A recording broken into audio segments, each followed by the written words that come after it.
à toutes et à tous. Je vous remercie d'être là pour ce propos introductif avant cette belle mobilisation. Je vais vous faire un petit texte que je tiens absolument à vous lire dans la mesure où c'est ma première déclaration publique ici en tant que candidates de LFI. Comme chacun le sait, la France est le pays de la Déclaration des droits de l'homme. Nous sommes ici pour rappeler que la France, ça doit aussi être le pays de la défense des droits de l'homme et de la femme. Ça ne peut pas être une simple déclaration, mais surtout et plutôt une lutte politique de tous les instants.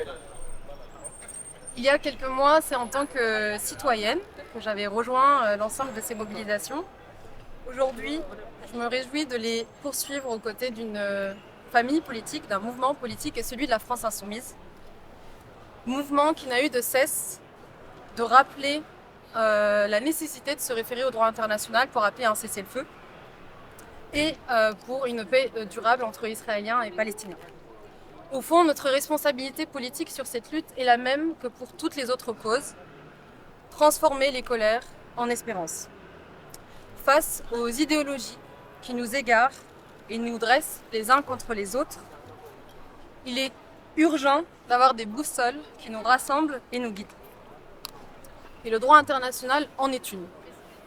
Plus que jamais, cette boussole est un refuge universel et un remède à l'arbitraire. Face aussi à la paralysie collective dont nous sommes toutes et tous frappés aujourd'hui, la parole et l'action politique peuvent nous sauver. Car non, tout n'est pas perdu. La voix de la France compte et plus que jamais, elle doit résonner jusqu'au Parlement européen pour obtenir, encore une fois, un cessez-le-feu permanent et immédiat et une paix entre les peuples. Pour finir, nous sommes ici pour dire et redire qu'il nous faut urgemment punir tous les crimes de guerre, protéger toutes les populations civiles et sauver toutes les initiatives de paix. Et pour ça, il y a bien sûr les mobilisations, mais aussi les élections. Donc j'adresse un message à toutes celles et ceux qui nous écoutent. Mobilisez-vous pour les élections européennes pour faire entendre votre voix. Je vous remercie. Bonjour à toutes et à toutes. C'est un plaisir aujourd'hui de vous retrouver. C'est un plaisir d'être à côté de Rima Hassan qui, à nos côtés, porte depuis des mois, sans cesse, sans interruption, le message et le seul qui soit entendable, qui est celui de la paix, qui est celui de la défense d'un cessez-le-feu permanent, immédiat et inconditionnel dans la bande de Gaza. Parce que le carnage qui est en cours n'a pas de nom, n'a pas de précédent.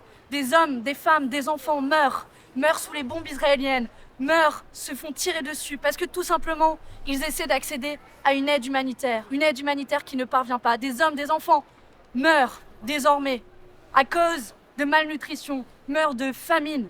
Voilà aujourd'hui ce qu'est en train de faire le gouvernement israélien, c'est de décimer un peuple tout entier.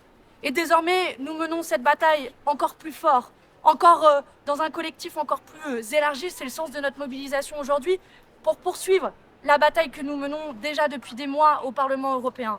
Vous avez peut-être vu que de session en session parlementaire, de semaine en semaine, de mois en mois, notre groupe de la gauche au Parlement européen, dans lequel siège la France Insoumise, n'a eu de cesse de demander un cessez-le-feu permanent dans la bande de Gaza. Et à force d'abnégation, enfin, l'ensemble des groupes politiques ou une majorité des groupes politiques a fini par soutenir notre amendement. Et il y a 2 semaines de cela, le Parlement européen, pour la première fois, a appelé un cessez-le-feu permanent et immédiat dans la bande de Gaza grâce à l'amendement de notre groupe politique que j'avais déposé. Mais on ne va pas s'arrêter là. La décision de la Cour internationale de justice est extrêmement claire. Elle enjoint des actions, des mesures conservatoires et des sanctions à l'égard du gouvernement israélien. C'est la raison pour laquelle l'Union européenne doit être à la hauteur de son rôle, de son histoire. L'Union européenne n'est-elle pas censée respecter le droit international ou elle est censée le bafouer du pied comme elle le fait désormais depuis des mois?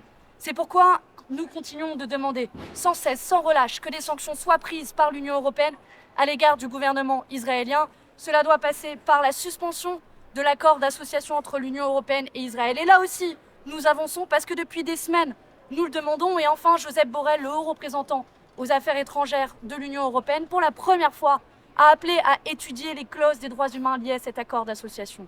Et deuxième sanction, l'Union européenne, les États européens, la France sont complices du génocide en cours dans la bande de Gaza puisqu'ils envoient des armes qui sont utilisées par le gouvernement israélien pour massacrer la population civile à Gaza. Cela doit cesser. Stop, plus une seule arme doit servir à tuer le peuple gazaoui et le peuple palestinien.